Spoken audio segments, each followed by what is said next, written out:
gracia, Señor, me alcanzó. A un alma perdida salvó.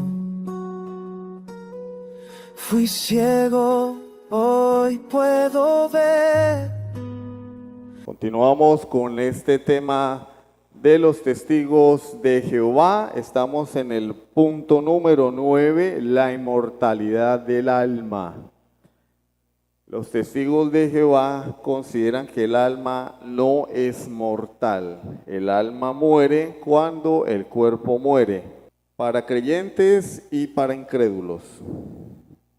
Ellos consideran que no hay tal cosa como una vida después de la muerte, salvo para quienes pertenecen a la organización. Y no inmediatamente después de la muerte, sino cuando venga Jesucristo y entremos o entren ellos a ese paraíso terrenal. Entre tanto, las almas son destruidas, tanto creyentes como incrédulos, ¿no? No es que los creyentes no son destruidos, no. Ellos creen que con la muerte del cuerpo muere el alma. Pero cuando venga Jesucristo y se instaure el reino de Dios aquí en la tierra, en el paraíso terrenal, los 144,000 estarán en el cielo, esas almas serán restauradas, serán como cuando uno borra un archivo y lo restaura. Serán recompuestas estas almas, serán recreadas, porque según las palabras de ellos, Dios tiene todos los nombres escritos. Entonces vuelve a crear estas almas de estas personas que están escritas en la mente de Dios. Pero mientras tanto no existen ya las almas de los adeptos a su organización. Y teníamos algunos textos de la Escritura que ya lo mencionamos la semana pasada. Quedábamos en Eclesiastés capítulo 9, versículos 5 y 10. Ustedes recuerdan ese texto. Habla del hecho de que los hombres, una vez que mueren, pues ya no saben nada, porque según ellos no hay conciencia alguna. Pero nuestro argumento, vamos a leer el texto, por favor, Eclesiastés capítulo 9, versículos 5 y 10. Eclesiastés 9, versículos 5 y 10 nos dice: porque los que viven saben que han de morir, pero los muertos nada saben, ni tienen más paga, porque su memoria es puesta en olvido. Ellos dicen, mire, ¿sí ven? No hay nada. El muerto ya no sabe nada porque dejó de existir. El versículo 10 dice: todo lo que te viniera a la mano para hacer, hazlo según tus fuerzas, porque en el Seol a donde vas no hay obra, ni trabajo, ni ciencia, ni sabiduría. Pero lo que decíamos aquí, lo que ellos promueven, lo desmiente el versículo 6 y el contexto. Versículo 6. También su amor y su odio y su envidia fenecieron ya, y nunca más tendrán parte en todo lo que se hace debajo del sol. Entonces, lo que nos está diciendo Eclesiastés no es que el muerto deja de existir, sino que desde la perspectiva humana de los que quedan vivos, ya no tienen nada que ver con nosotros. Dicho de otra palabra más popular, de otra manera más popular, el muerto al hoyo y el vivo al baile. Muchos de los que están aquí presentes han perdido seres queridos. Créanme que donde ellos están les importa poco lo que ustedes piensan, porque están muertos, sea en el infierno o en el cielo. Si están en el cielo, están en la felicidad total, donde no hay lágrimas, no hay lloro, no hay sufrimiento. Créanme que no están interesados en lo que está ocurriendo aquí en la tierra, porque están en la presencia de Dios. Y los que están en el infierno están sufriendo tanto que yo creo que los tiene sin cuidado los asuntos terrenales y triviales de la vida. Y para nosotros es irrelevante lo que ellos piensan, no tiene efecto alguno. Hay personas que le rezan a los muertos, pero ¿algún muerto respondido? ¿Por WhatsApp podemos escribirles para saber cómo están? No, y eso es lo que dice Eclesiastés. que se está diciendo es que en relación a lo que sucede debajo del sol, es decir, en nuestro orden de cosas, en esta vida presente, en este mundo, lo que los muertos piensan no tiene ninguna relevancia. No saben, no tienen paga, su memoria es puesta en olvido. Pero el texto lo aclara y lo dice varias veces. Lo que sucede debajo del sol. El predicador, en este caso Salomón, está haciendo un análisis de esta vida, no de la vida de los muertos. Él está analizando esta vida, por eso las palabras son lo que sucede debajo del sol. Versículo 9, al final, no le leamos todo, al final dice, porque esta es tu parte en la vida y en tu trabajo con que te afanas debajo del sol. Versículo 13, también vi esta sabiduría debajo del sol. Entonces lo que Salomón está hablando es de esta vida, no de la otra vida. Con relación a esta vida, los muertos no tienen ninguna relevancia, están muertos. Por eso es redundante decirlo, pero el muerto está muerto. Separación significa la palabra muerte, separación.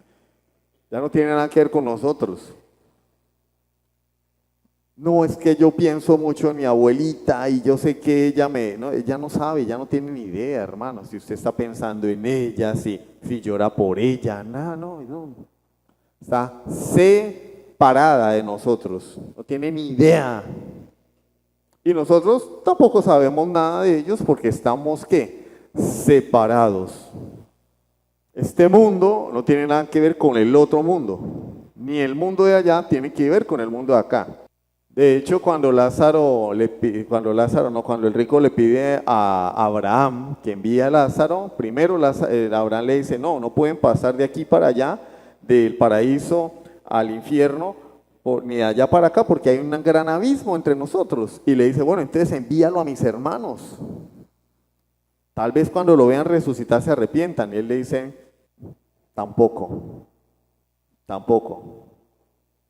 Y aunque alguien resucitara, tampoco se arrepentirían. Tienen la Biblia, Moisés y los profetas. No estaba completa la escritura, solamente teníamos el Antiguo Testamento, Moisés, Salmos y profetas. Moisés y los profetas es una forma de categorizar la escritura del Antiguo Testamento. Se podía llamar la ley, se podía llamar Moisés los profetas, o Moisés los salmos y los profetas, o la ley, los salmos y los profetas.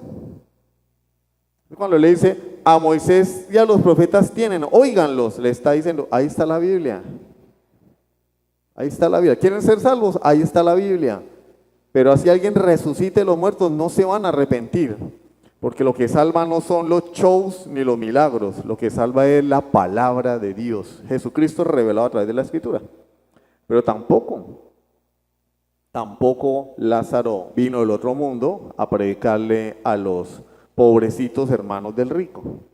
Porque ellos están allá y nosotros estamos acá. Y lo que Salomón trata de hacer a lo largo de todo el libro de Eclesiastés es decirnos, aprovecha tu vida.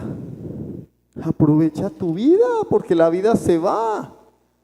Busca del Señor, capítulo 12, versículo 13. El fin de todo el discurso oído es este: teme a Dios y guarda sus mandamientos, porque esto es el todo del hombre. ¿Para qué vinimos a este mundo? A sufrir, a llevar del bulto, a ser desgraciados. No, vinimos para temer a Dios y guardar sus mandamientos. Esa es la razón de ser del hombre. Pero nosotros nos enamoramos de cosas secundarias, los hijos, mi mamá, mi papá, el trabajo, y el Señor dice a través de Salomón, no, el todo del hombre. Para mí mis hijos son todo, eres un idólatra. ¿Sabías? Para mí mi marido lo es todo, idólatra. Mi mujer es todo, idólatra. Mi familia lo es todo, idólatra. Mi negocio, mi carrera, mi trabajo, idólatra. La Biblia dice, el todo del hombre. Y esto no se le escucha casi a ningún cristiano hoy. ¿Qué es el todo de tu vida? El todo del hombre es temer a Dios y guardar sus mandamientos. A eso vinimos a este mundo. A eso vinimos a este mundo.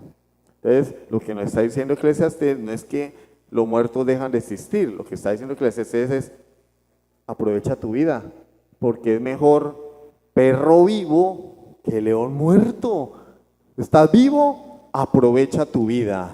Y por eso también nos dice, acuérdate de Jehová en los días de tu juventud, antes que vengan los días malos y los años en los cuales digas, no tengo en ellos contentamiento. Hay personas que acuerdan de Dios, perdónenme la expresión, cuando ya no sirven para nada. Le sirvieron al diablo toda la vida y ya cuando están viejos es que vienen a Cristo. Ay, si yo hubiera conocido al Señor antes, ¿y por qué no te repetiste antes? No, porque está embolatado en el mundo. Ah, qué belleza. Por eso dice, acuérdate en los días de tu juventud, porque vendrán días malos, años en los cuales vivas amargado, tu vida sea una miseria.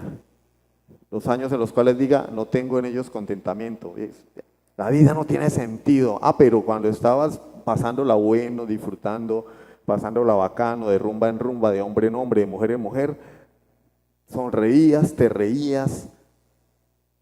Pero ya que estás viejo, ahora sí, vamos a orar, vamos a la iglesia, porque ya la fuerza no te dan para hacer lo malo. Eso es lo que nos dice Eclesiastés. Aprovechemos la vida.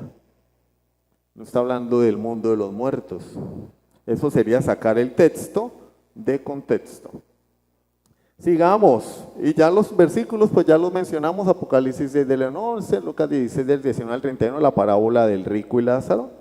Vamos al siguiente, Salmo 146, versículo 4. Salmo 146, versículo 4, creo que ya lo revisamos también. Voy a tratar de ir más rápido para terminar este tema hoy. Salmo 146, versículo 4. Pues sale su aliento y vuelve a la tierra. En ese mismo día perecen sus pensamientos. ¿De qué está hablando el Señor acá? Está hablando de, mire, leamos, versículo 1. Alaba, oh alma mía, a Jehová. Alabaré a Jehová en mi vida. Cantaré salmos a mi Dios mientras viva. No confíes en los príncipes, ni en hijo de hombre, porque no hay en él salvación. Pues sale su aliento y vuelve a la tierra, en ese mismo día perecen sus pensamientos.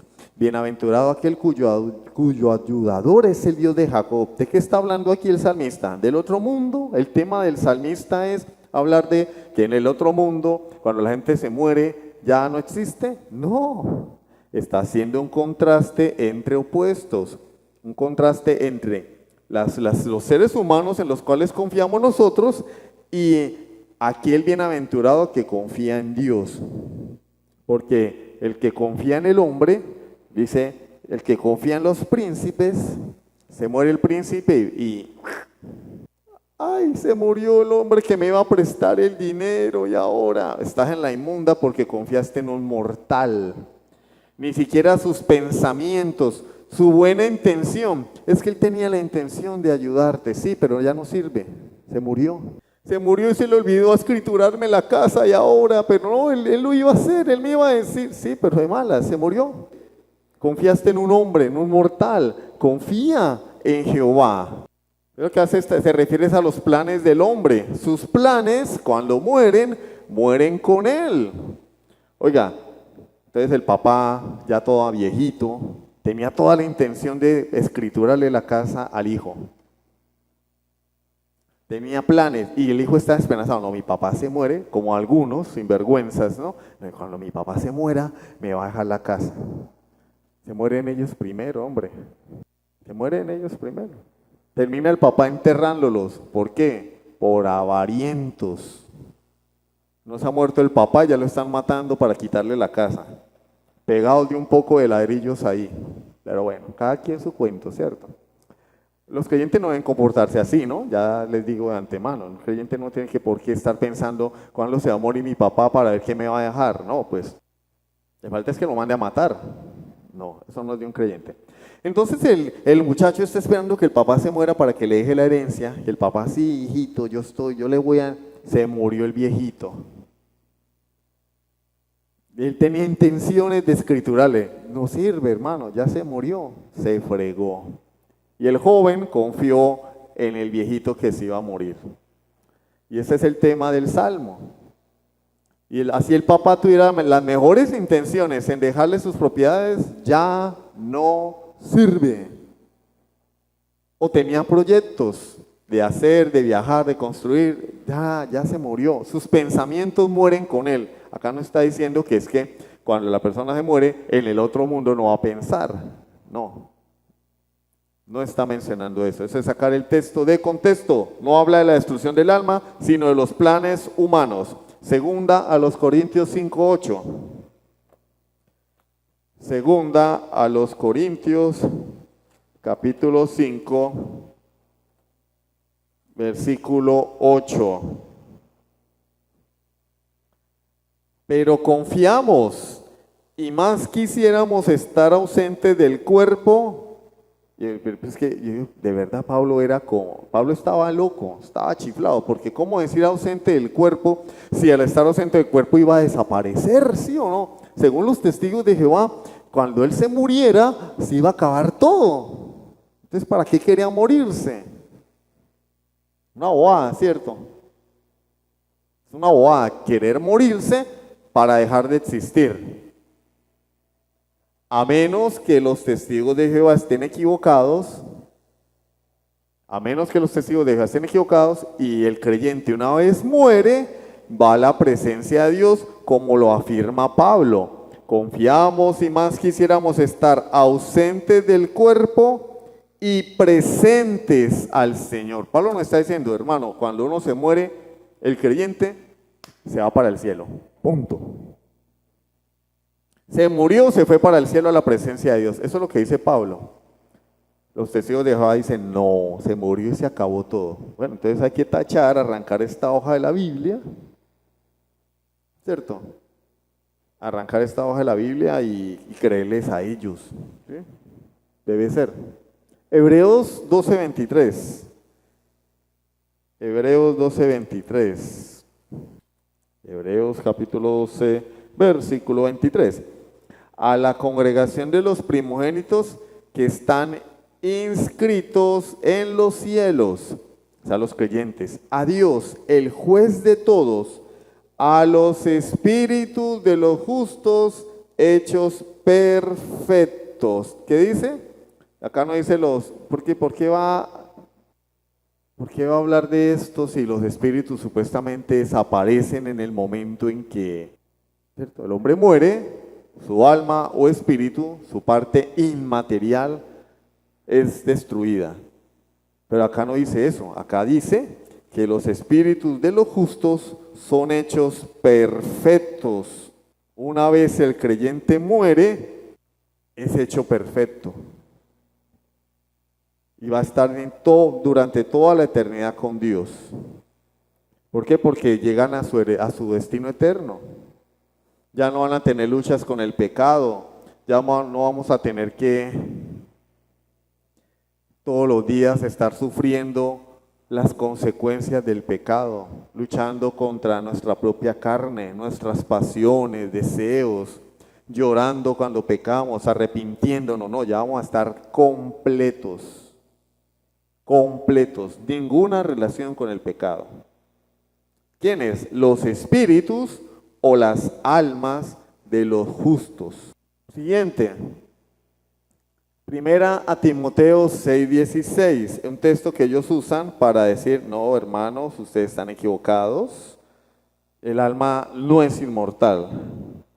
Primera a Timoteo 6:16, el único que tiene inmortalidad, que habita en luz inaccesible, a quien ninguno de los hombres ha visto ni puede ver, al cual sea la honra y el imperio sempiterno. ¿Sí ven? El único que tiene inmortalidad es Dios.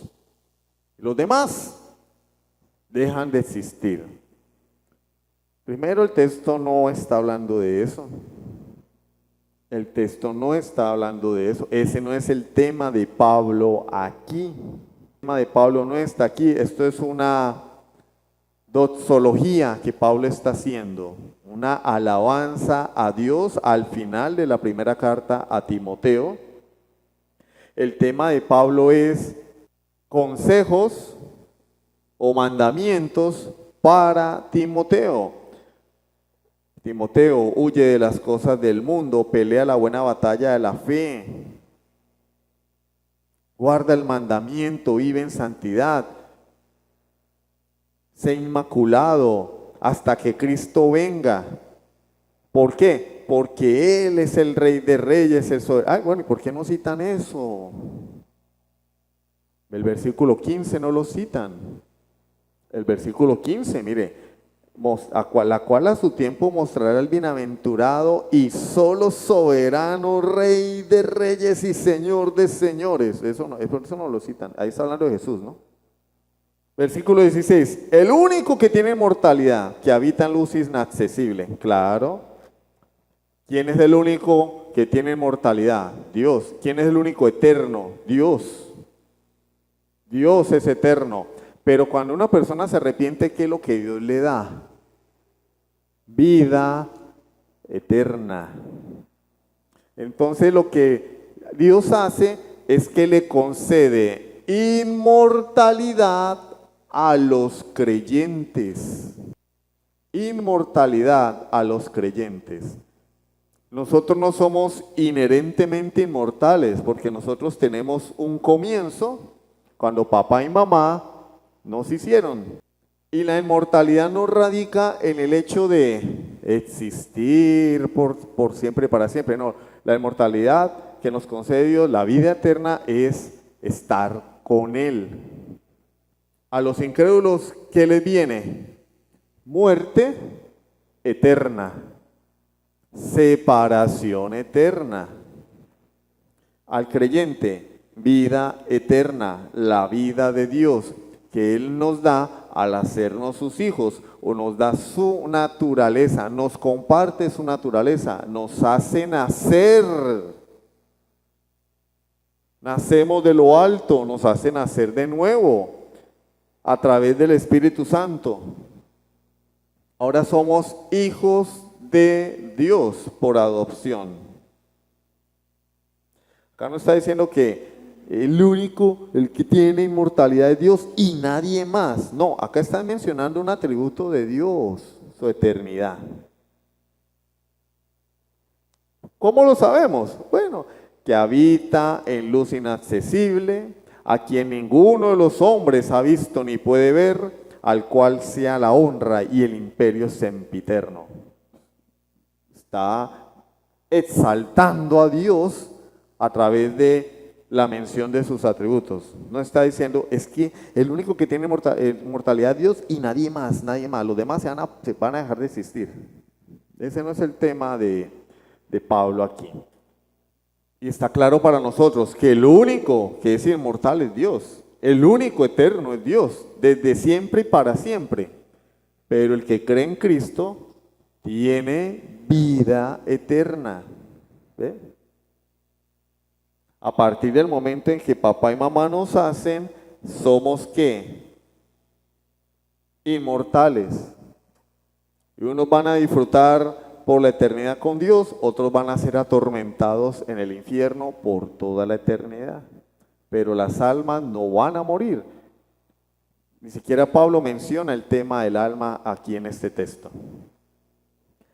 Primera a los Corintios 15, 53 y 54. Primera a los Corintios capítulo 15, versículos 53 y 54. Porque es necesario que esto corruptible en nuestro cuerpo se vista de incorrupción, y esto mortal en nuestro cuerpo se vista de inmortalidad. Pero Pablo, yo creo que tú eres bipolar. Tenemos que darle clorazepam a Pablo a ver si organiza sus pensamientos, porque en una carta nos dice que Dios es el único inmortal y ahora nos está diciendo que nuestro cuerpo mortal se va a vestir de inmortalidad. Pablo, ¿qué estás hablando? Pues nada, no hay contradicción, solamente es que la gente no sabe leer y entonces tuercen las escrituras, como dice la misma Biblia para su propia perdición. Dios es el único inmortal. El punto de Pablo, en el texto que leímos anteriormente, 1 Timoteo 6, dice, no es negar la inmortalidad del alma, sino exaltar a Dios. El hecho de que yo le diga a alguien que es lindo, no quiere decir que todos los demás sean feos. El hecho de que él diga, Dios es el único que tiene inmortalidad, el que habita en luz inaccesible, al que nadie ha visto, a él sea la gloria y la honra, no quiere decir que él no le conceda vida eterna a los que creen.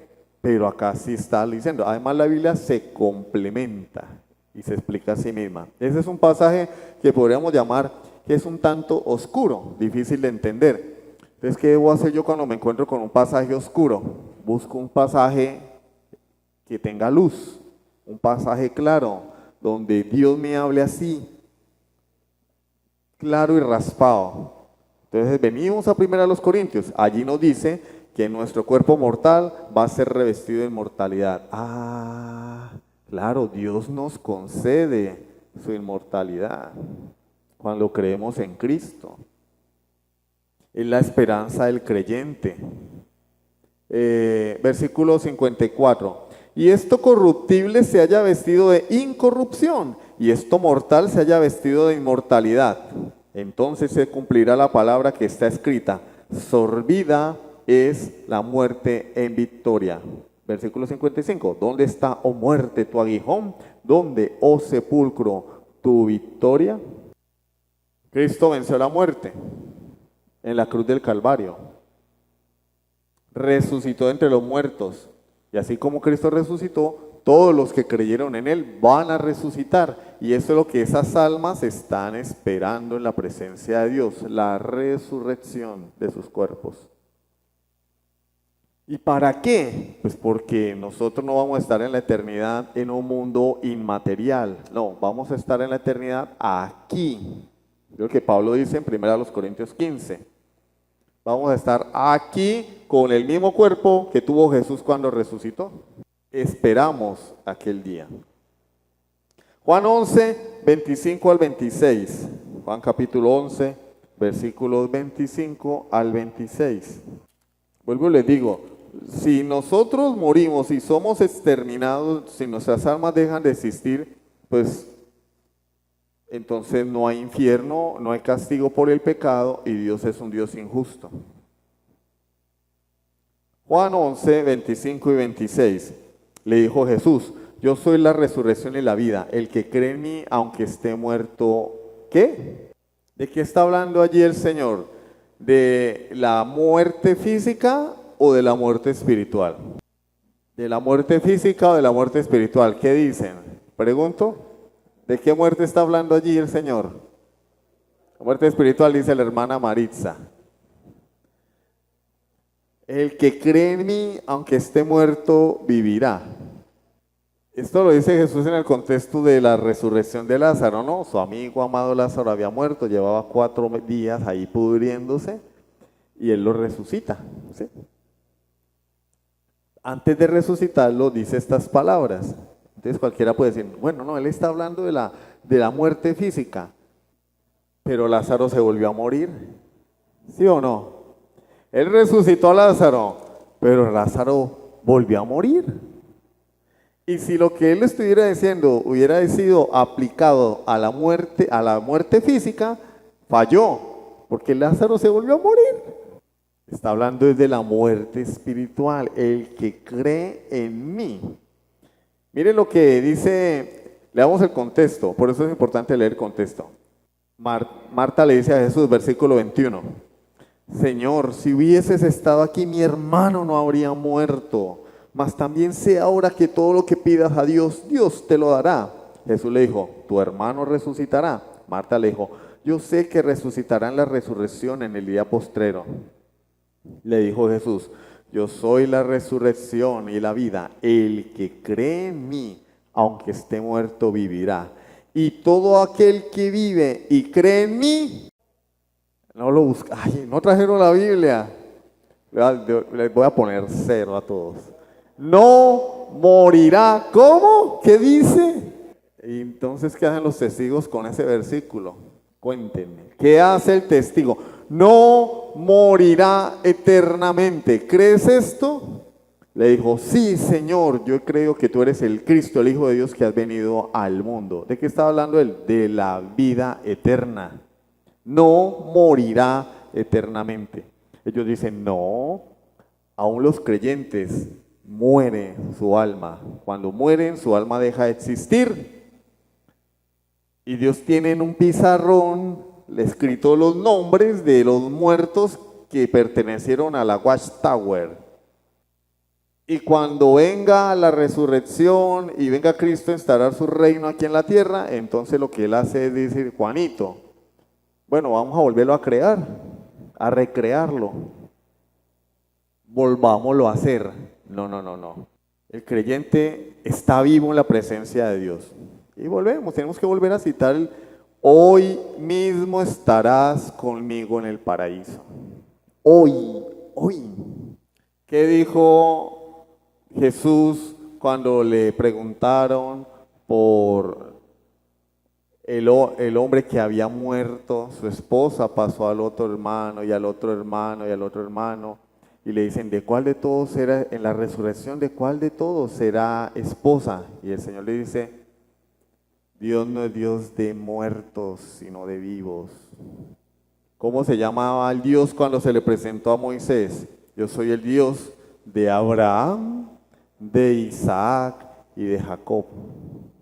Yo no soy Dios de muertos, sino de vivos. Y cuando se presenta Dios a Moisés, Abraham, Isaac, Jacob, ¿estaban muertos o estaban vivos?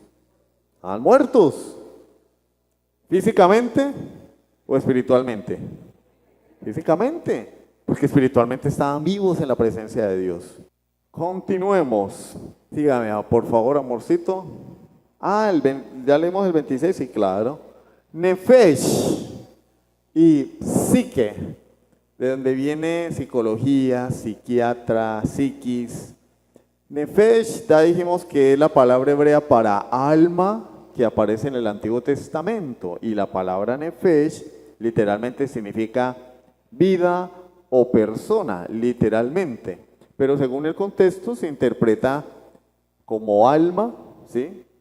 No necesariamente como el ser del hombre, dependiendo del contexto. Y fue traducida cuando se tradujo el Antiguo Testamento al griego, la Septuaginta, por la palabra psique, que es la misma palabra que utiliza el Nuevo Testamento para alma. Psique. Entonces ellos dicen que como nefesh significa vida, entonces cuando se muere el alma, se acabó todo. Cuando muere el hombre, se acaba todo, porque al acabarse la vida, pues también desaparece el alma, porque nefesh, aunque es traducida alma, literalmente significa vida. Pero vimos en un texto anterior donde el Señor dice, el alma que pecare, esa morirá.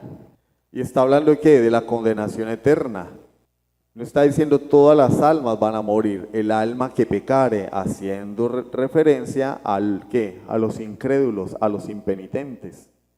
No dice todas las almas van a morir, el alma, dice no pagarán los padres por los hijos ni los hijos por los padres, sino que el alma que pecare, esa morirá. No está hablando de la muerte física, está hablando de la muerte eterna. Pero no dice que todos los seres humanos iban a morir sus almas, sino las que pecaren. Los impíos. Y en el Nuevo Testamento tenemos la palabra psique. Psique, que es la traducción, por eso hay una flechita, de la palabra nefesh, que es alma o vida en hebreo, traducida a psique. Vamos a ver cómo utiliza Jesús en el Evangelio de Mateo la palabra psique, Mateo 10:28. Recuerden que el Nuevo Testamento fue escrito en griego. Mateo 9:28. Perdón. Mateo 10:28. Mateo capítulo 10, versículo 28. Y no temáis a los que matan el cuerpo. Si ustedes tienen un lapicero, por favor tachen todo lo que sigue, porque según los testigos de Jehová, no hay diferencia entre el cuerpo y el alma. Según los testigos de Jehová no hay diferencia entre el cuerpo y el alma. Pero según Jesús sí. Mas el alma, el nefesh o el psique no pueden matar. Señor, pero tú estás pensando de manera errada. Tienes un problema en tu cabeza porque una vez matan el cuerpo, el alma se muere. Pero Jesús dice, no. Hay una diferencia entre el alma y el cuerpo. Hay personas que pueden matar el cuerpo, pero no el alma. Está haciendo una diferencia, está separando el cuerpo del alma. No temáis a los que matan el cuerpo, mas el alma no pueden matar. Temed más bien a aquel que puede destruir el alma y el cuerpo, ¿dónde? En el infierno. Y el testigo de Jehová dice, no, es que el infierno no existe. Es la doctrina que vamos a ver la próxima semana. El infierno no existe. Y digo, bueno, entonces Jesús estaba loco. Hablaba incoherencias, porque Jesús está hablando del infierno, donde va a ser destruido el cuerpo y el alma por toda la eternidad. Ahí está claro, hermano. Lo que pasa es que el que no lo quiera ver, el que tiene un prejuicio, no lo ve. No lo ve. Ese es el peligro de las sectas. Las sectas no le enseñan a la persona a pensar, sino que le dice, mire, esta es la verdad, te las tienes que creer. Si quieres ser miembro de la secta, te la tienes que creer. Tienes que jurar lealtad al líder o a la organización. Y entonces ahí van los seguidores de la secta. ¡Ay, Hitler! No, hermano, nuestra lealtad es con Jesús y con su palabra. El día que el predicador diga algo que no se conforma a la Escritura, bien puedan, hagan lo que quieran. Porque nuestra fidelidad es con Cristo y con la palabra, no con una organización, no con la iglesia reformada, X, Y o Z, no. La fidelidad es con la Biblia. Y la Biblia dice que hay una diferencia entre el alma y el cuerpo, y que Dios va a destruir el cuerpo y el alma de los impenitentes en un lugar que se llama infierno, lugar en el cual los testigos no creen en el infierno. Pero aquí Jesús lo menciona. ¿Qué hacemos? Liquid paper y lo borramos, porque ellos dicen, no, hermano, el que está equivocado eres tú, amigo testigo de Jehová. Tú estás en un error, no yo, y yo me planto y que pase lo que tenga que pasar. En cuestiones de doctrina tenemos que plantarnos en la raya. No, es que la Biblia no se hizo para debatir. Salen los buenistas, ¿no? Ay, no, pero es que aquí nadie está debatiendo, estamos defendiendo la verdad. Esta es la verdad. No la crees, estás en un error, amigo, y te lo tengo que decir, estás equivocado. Tú dices creer en Dios. Bueno, tu Dios dice en la Biblia que hay un infierno y que hay una diferencia entre cuerpo y alma. No, pero es que estás en un error.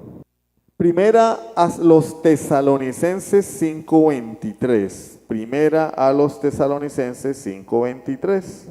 Primera a los Tesalonicenses 5:23.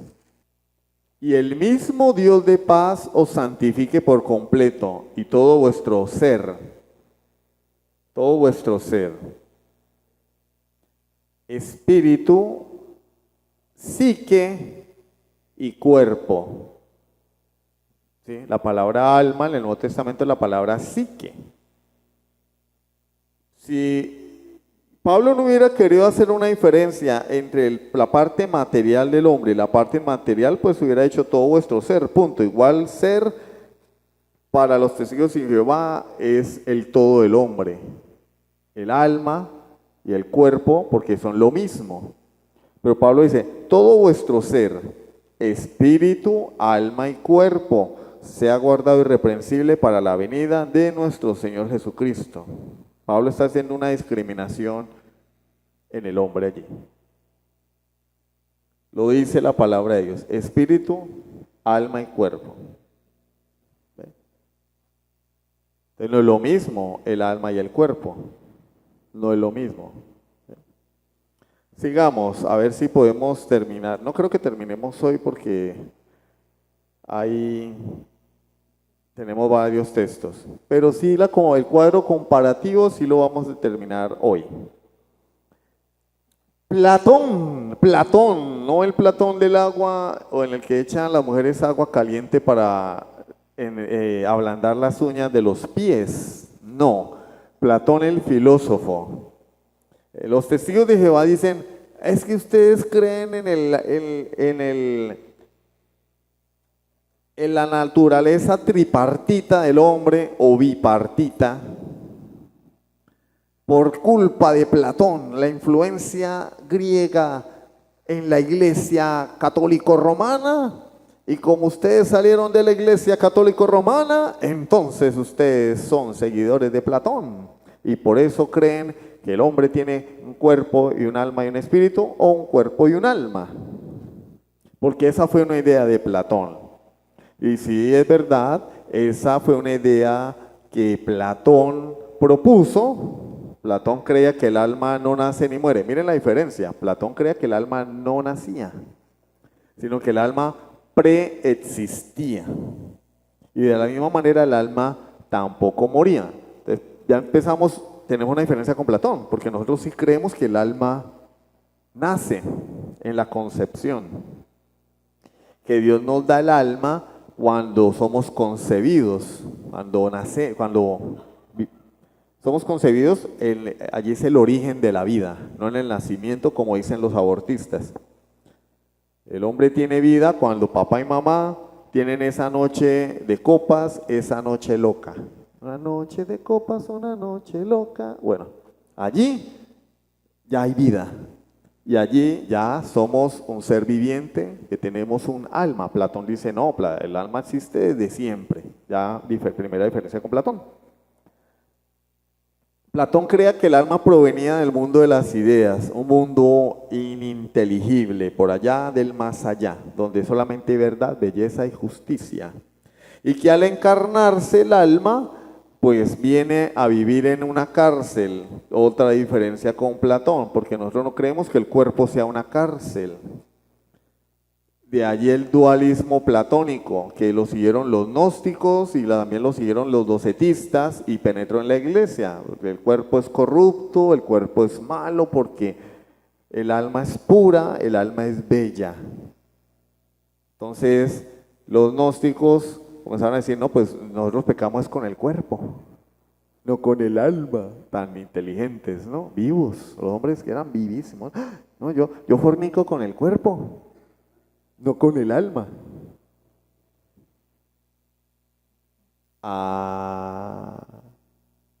Y por eso Pablo dice, es que el que se acuesta con una ramera se hace uno con ella. No vengan con ese cuentico de que las viandas para el vientre y el vientre es para las viandas. No vengan con ese cuento de que es que no, esto se va a quedar acá y el alma nada que ver. No. Pecamos con el cuerpo y con el alma, es lo que decía Pablo. Entonces Platón decía que este cuerpo es una cárcel corrupta. Nos encarnamos y venimos al mundo a sufrir. Y al morir, pues el alma continúa su existencia y puede reencarnar. Otra diferencia, nosotros no creemos en la reencarnación. No creemos en la reencarnación. Eso no existe. Esa es una idea de las culturas orientales, pero nosotros no creemos en la reencarnación. Entonces el testigo sin Jehová no puede decir que nosotros somos seguidores de Platón. Que Platón haya creído que el alma es la parte inmaterial del hombre no lo convierte en mentiroso. Una verdad es una verdad, así la diga el diablo. Si Satanás dice Jesús es el Señor, no podemos utilizar la falacia de autoridad. Falacia de autoridad es decir, bueno, pero como usted tiene defecto, lo que usted está diciendo es mentira. ¿Sí? Eso es falacia de autoridad. Usted no tiene autoridad de decir eso porque usted tiene defectos. Entonces, como usted es mala paga, usted no tiene derecho de decirme a mí que deje de ponerle los cachos a mi mujer porque usted es un mala paga. No, hermano, es que el adulterio es pecado, así lo diga el mala paga o no lo diga el mala paga. ¿Sí? Es pecado porque lo dice Dios. Entonces, Una verdad es verdad, así la diga el diablo. Y Platón, pues, dijo algo que ya Dios mencionaba en la Escritura, o que ya Dios menciona en la Escritura, sobre lo cual Dios haría claridad más adelante en la Escritura. ¿Sí? La diferencia entre el cuerpo y el alma. Entonces, nuestra doctrina cristiana no se basa en la filosofía, sino en la revelación de las Escrituras. Que hayamos coincidido con Platón no quiere decir que Platón le haya enseñado alguna vez a Jesús, ni a los apóstoles, ni nada por el estilo. Coincidimos con Platón en eso. ¿Sí? Miren lo que dice Hechos 17 del 18 al 28, por favor. Perdón, 18,28, porque no lo vamos a leer todo. Hechos 17. Y vamos a ver cómo el apóstol Pablo no rechazó la filosofía griega por el hecho que era filosofía griega, sino que al contrario puso la filosofía griega al servicio del cristianismo y del evangelio. ¿Sí? Porque tenemos padres de la iglesia como Tertuliano que decían que Atenas no tenía nada que ver con Jerusalén, que el cristianismo no tiene nada que ver con la filosofía. Entonces, filosofía, ¿eso es del diablo? No, yo tengo que buscar qué cosas de la filosofía son ciertas a la luz de la Escritura y darles el visto bueno. Es verdad. Pero no puedo rechazar la filosofía en su totalidad. No lo hizo Pablo aquí. Hechos capítulo 17, versículo 18. Hechos 17, 18. Y algunos filósofos de los epicúreos eran racionalistas, y de los estoicos, que eran más religiosos, disputaban con él, con Pablo, y decían, ¿qué querrá decir este palabrero? Pablo está hablando de la resurrección. Y otros, parece que es predicador de nuevos dioses, porque les predicaba el evangelio de Jesús y de la resurrección. Entonces, los epicúreos, que no creían en la resurrección, no creían en la inmortalidad del alma como los testigos en Jehová, querían llevar una vida bien acá, disfrutar de la vida más o menos, vivir tranquilo, eran racionalistas, no creían en la divinidad ni en la inmortalidad del alma. Cuando Pablo les habla de la resurrección, dicen, ¿este palabrero qué? Pero los estoicos sí eran más religiosos, y los estoicos dicen, parece que es predicador de nuevos dioses, porque los estoicos sí creían en la inmortalidad del alma, en el mundo venidero, etc. Versículo 28. Entonces, Pablo está disputando con dos ramas de la filosofía griega, el epicureísmo y el estoicismo. Versículo 28. Porque en él vivimos, Pablo ya predicándoles a los griegos, dice, porque en él vivimos y nos movemos y somos. Pero resulta que esa frase no era de Pablo. La Biblia no lo dice. La Biblia no dice que esa frase no era de Pablo, pero en realidad esa frase no era de Pablo. Él estaba citando uno de sus propios filósofos estoicos. Nombre, Epiménides. Epiménides de Creta, siglo VI antes de Cristo. Y Pablo cita a Epiménides. Por eso Pablo dice, yo me hice judío a los judíos, griego a los griegos. No es que se convirtiera. Él utilizaba los mismos argumentos de ellos para predicarles el evangelio. ¿Ustedes creen en todos los dioses? Bueno, yo vengo a hablarles del Dios no conocido, el que ustedes no conocen. Como sus mismos filósofos han dicho, en él vivimos, nos movemos y somos. Y nos lo afirma allí Lucas escribiendo, como algunos de vuestros propios poetas también han dicho, de los mismos filósofos griegos, porque linaje suyo somos. Arato de Cilicia, filósofo griego. Pablo en un mismo texto le saca dos argumentos de su propia filosofía para predicarles a Cristo. Usó la filosofía como una herramienta para llegar a los griegos. No puso una barrera, no, es que esto es, no. Bueno, vamos a buscar puntos en común, ¿sí? Vamos a buscar una intersección aquí entre la filosofía griega y el cristianismo. Bueno, ustedes creen en que hay dioses, yo les voy a mostrar el Dios que ustedes no conocen. Ah, hay un monumento que Dios no ha conocido, de ese vengo a hablarles yo. Ustedes dicen que su propio filósofo Epimenides dijo, en él vivimos, somos y vivimos. Bueno, es de ese Dios. Somos linaje de ese Dios, como también lo dijo Arato de Cilicia, filósofo vuestro. Ah. Entonces el argumento de que porque Platón habló de la naturaleza tripartita del hombre, entonces nosotros somos seguidores de Platón, no, queda descalificado. Porque una verdad es verdad, así la diga Satanás. Y nosotros no basamos nuestra teología en la filosofía, sino en la palabra de Dios. Ahora, que la filosofía concuerde con nosotros es otra cosa. Como decir que la Trinidad no existe porque la Iglesia Católica Romana cree en la Trinidad. No, la Trinidad es bíblica, ya. Nuestra teología no se deriva de las creencias católico-romanas. Nuestra teología se deriva de la Escritura. Y ellos también lo creen, bien por ellos. Platón creía en la naturaleza tripartita del Alhambra, bien por Platón, ya, que le vaya bien, porque Platón no fue cristiano. No debemos desligarnos de la filosofía, sino que tenemos que usar la filosofía y ponerla al servicio del cristianismo en aquellos puntos que coinciden con la doctrina cristiana, ya. Y eso hizo Pablo allí. Juan 5, 28 al 29, Juan capítulo 5, versículos 28 al 29. No os maravilléis de esto, porque vendrá hora cuando todos los que están en los sepulcros oirán su voz, y los que hicieron lo bueno saldrán a resurrección de vida. Mas los que hicieron lo malo, ¿cómo? A resurrección de condenación. ¿Pero por qué?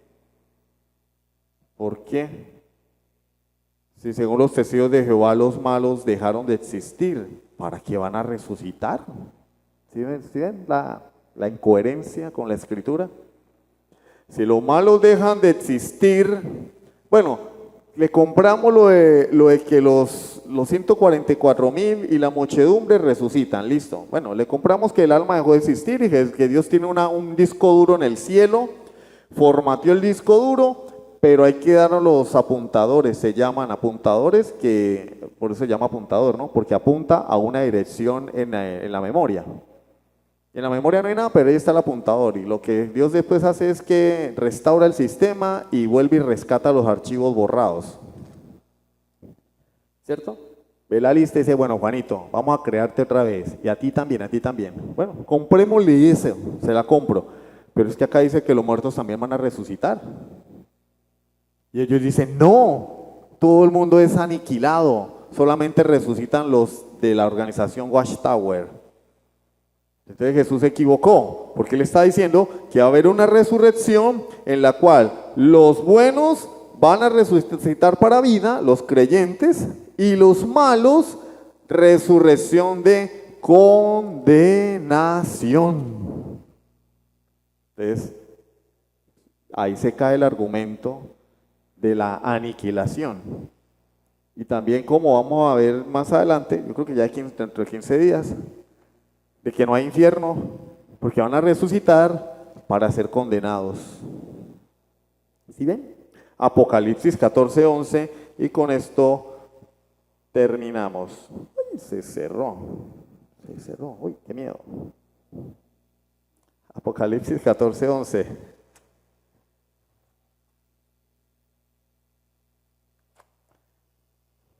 Y el humo de su tormento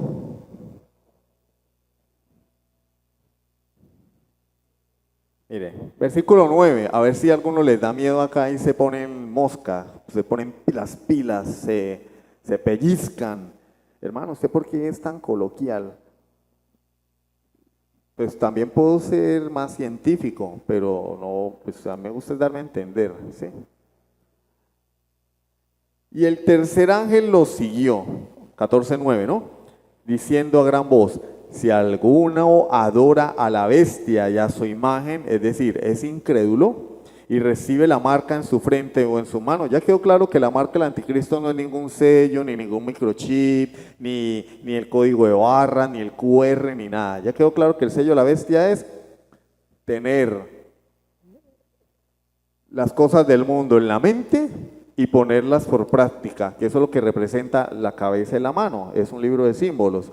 La marca en la cabeza es: el hombre sin Cristo solamente piensa en él y en las cosas del mundo. Y la marca en la mano representa que lo que hace es para él y para el mundo, ya. ¿Cierto? Tenemos que ponernos a ver que si el microchip, que quién lo va a crear, Motorola, Apple, ¿quién lo va a hacer? No. Si alguno adora a la bestia y a su imagen, recibe la marca en su frente o en su mano, él también beberá del vino de la ira de Dios, que ha sido vaciado puro en el cáliz de su ira. No, es que el que escribió esto de verdad estaba loco. ¿Cuál vino de la ira? No es que van a dejar de existir, según los testigos de Jehová, ¿no? Ya van a desaparecer. ¡No! Van a recibir la ira de Dios y será atormentado con fuego y azufre delante de los santos ángeles y del Cordero. Dios dice: no, van a desaparecer. Bueno, y el humo de su tormento, ¿qué dice? Hermano Javier. No lo había buscado. Yo pensé que lo tenía. ¿Quién lo tiene? ¿Quién lo tiene? Sube por los siglos de los siglos. Declaración de eternidad, ¿no? Por los siglos de los siglos es claro que es eternidad. ¿Por cuánto tiempo sube el humo del infierno? Los siglos de los siglos. Ellos dicen: no, el infierno no existe.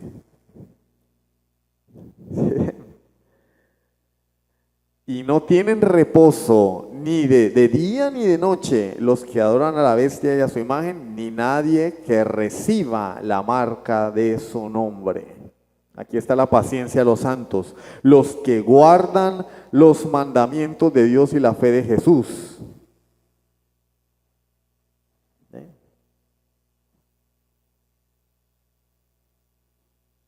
¿Quiénes van a ser librados de la condenación eterna?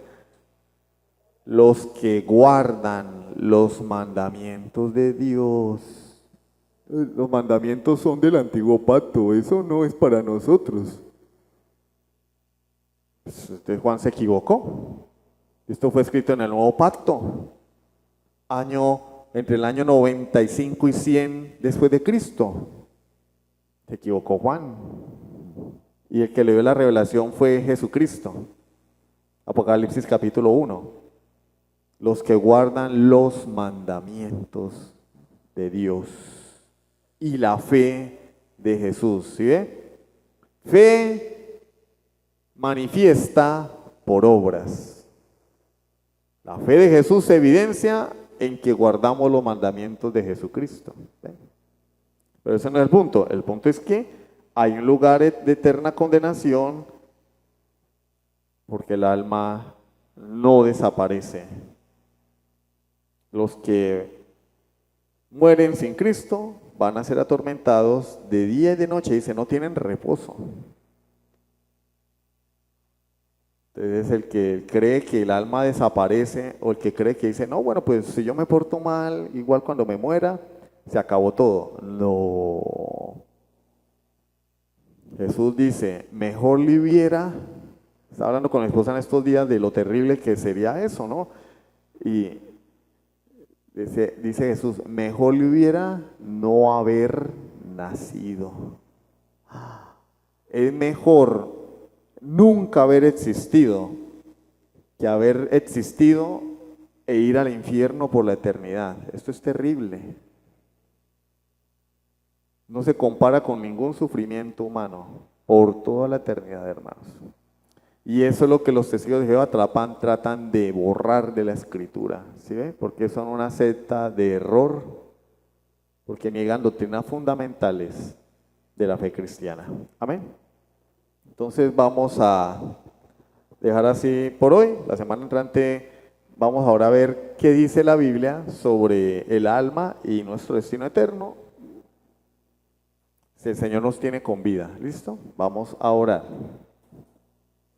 Amantísimo Dios y Padre Celestial, te damos gracias por tu palabra. Gracias, Señor, porque has sido bueno con nosotros al enseñarnos estas doctrinas que no son mera información. Deben estimularnos primero a tener temor de ti, Señor. Como dijo Jesús, no temamos al que puede destruir el cuerpo y el alma no puede destruir. Temed más bien a aquel que puede destruir el alma y el cuerpo en el infierno. Señor, ayúdanos a examinarnos y a verificar nuestra profesión de fe.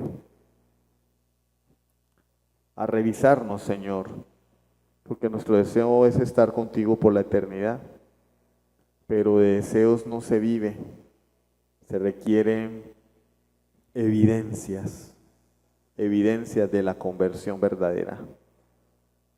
Ten piedad de tu pueblo, Señor, ten misericordia de nosotros, ayúdanos, Dios, a serte fieles, te lo suplico en el nombre de Jesucristo. Amén.